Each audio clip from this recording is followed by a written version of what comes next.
Bonjour à tous, j'espère que vous allez bien. C'est la preview de la semaine 9 de la NBA Fantasy Salary Cap. Cette semaine 8 a fait des dégâts. Avec un calendrier impacté par la NBA Cup, il y avait deux positions à adopter. Soit limiter la casse, c'est ce que j'ai fait à titre perso, soit profiter des jokers à disposition pour créer l'écart. Et on peut dire qu'il y a eu des petits malins qui ont bien calculé leur coup. C'est pourquoi je vais faire une petite analyse sur le nouveau numéro 1 du classement France tout à l'heure. Sa stratégie mérite d'être mise en avant. Cependant, je vais aussi mettre quelques nuances dessus. D'ailleurs, la semaine 8 a été marquée par deux faits importants. Le retour de Victor Wembanyama sur les parquets et l'absence de Tyrese Maxey pour cause de maladie. Ce sont des bouleversements qui ont un impact direct sur la NBA Fantasy. Même avec un seul match, la première place de Nikola Jokic va être très compliquée à atteindre. Petite nouveauté, Deni Avdija s'est emparé de la troisième place du classement. Shai Gilgeous-Alexander a profité de l'absence de Tyrese Maxey pour reprendre sa couronne. Pour la troisième place, c'est le jeu du chat et de la souris entre Cade Cunningham et James Harden. À la fin de cette semaine 8, c'est le meneur des Pistons qui passe devant. S'il fallait miser sur un joueur des Pelicans sur cette semaine 8, c'était sur Derrick Queen qui a réalisé une grosse semaine avec 144 points fantasy. Je note sa perf XXL contre les Spurs avec un triple-double. Dans cette rencontre, il a inscrit 33 points, 10 rebonds et 10 passes. Andrew Nembhard a été le joueur des Pacers le plus prolifique avec 123 points fantasy sur cette semaine 8. Je note sa grosse performance contre les Kings avec 28 points, 4 rebonds et 12 passes. Transition facile, Russell Westbrook a été plus que solide avec les Kings. La semaine dernière, il a réalisé le 207e triple-double de sa carrière face aux Pacers. Julius Randle a été un monstre de régularité. L'ailier des Timberwolves a enregistré 137 points fantasy. Petite mention pour Paul George, l'ailier a réalisé de belles performances en l'absence de Tyrese Maxey. Il est sur une moyenne de 45 points fantasy sur cette semaine 8.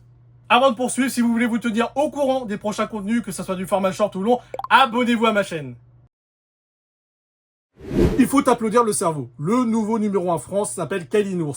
Et le moins que l'on puisse dire, c'est qu'il a utilisé ses jetons à la perfection. Voici son équipe jour 1. Il a réalisé deux transferts en fin de semaine 7.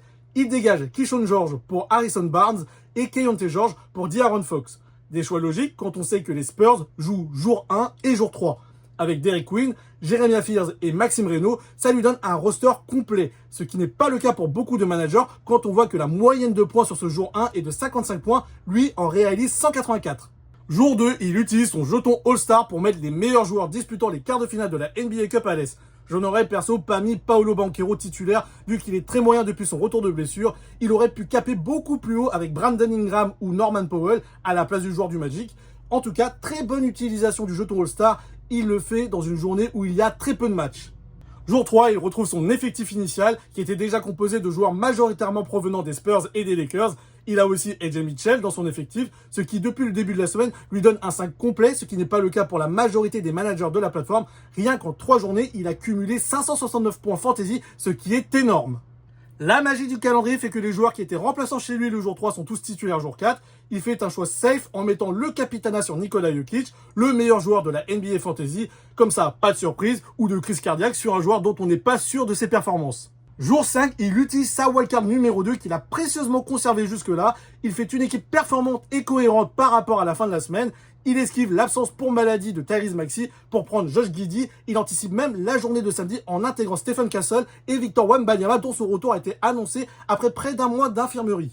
Jour 6, il fait le service minimum pour la demi-finale de la NBA Cup avec Wemby, Castle et Mitchell. Et jour 7, pas de changement d'effectif. Je note qu'il a conservé ses deux transferts gratuits de la semaine. Et ça, c'est un énorme avantage quand on voit que les deux premières journées de la semaine 9 comportent peu de matchs.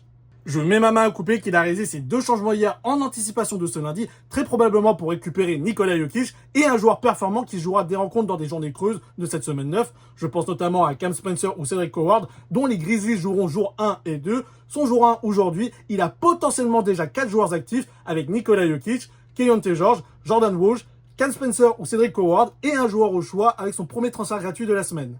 Je vais toutefois mettre une petite réserve sur sa stratégie. Quand je regarde son roster final, je ne le trouve pas super flexible pour les semaines suivantes. Avec les fêtes de fin d'année, on va encore se taper des semaines atypiques. Par expérience, l'année dernière, j'avais fait une approche stratégique similaire, mais sans les jetons wildcard et All-Star. C'est peut-être pour ça que ça a moins bien marché pour moi.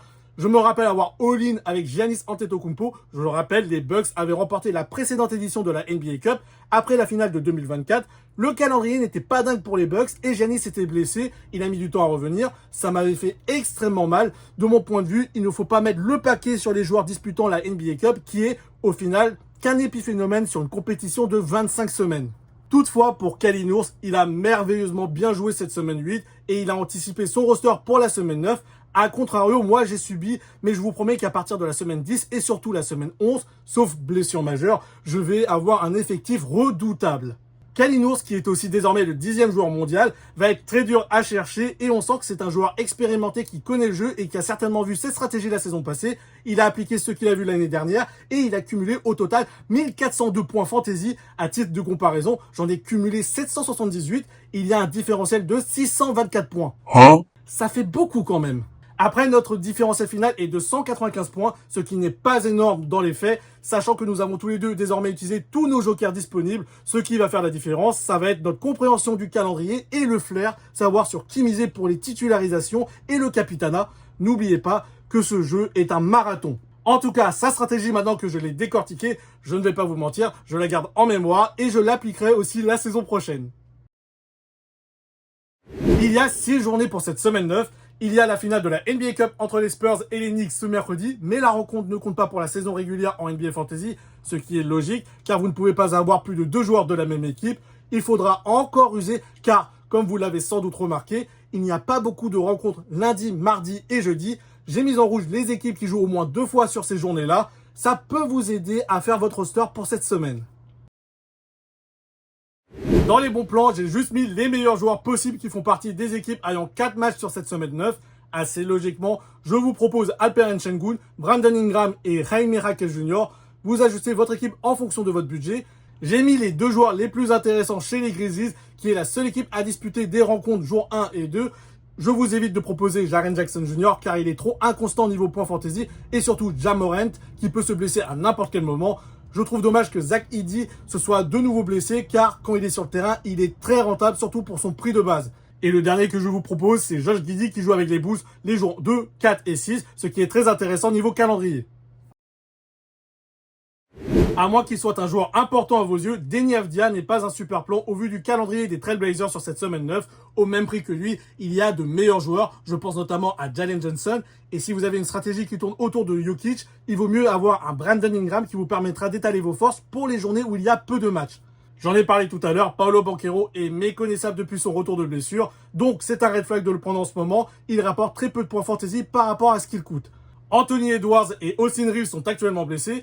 Mais ces deux-là pourraient revenir à tout moment dans la semaine.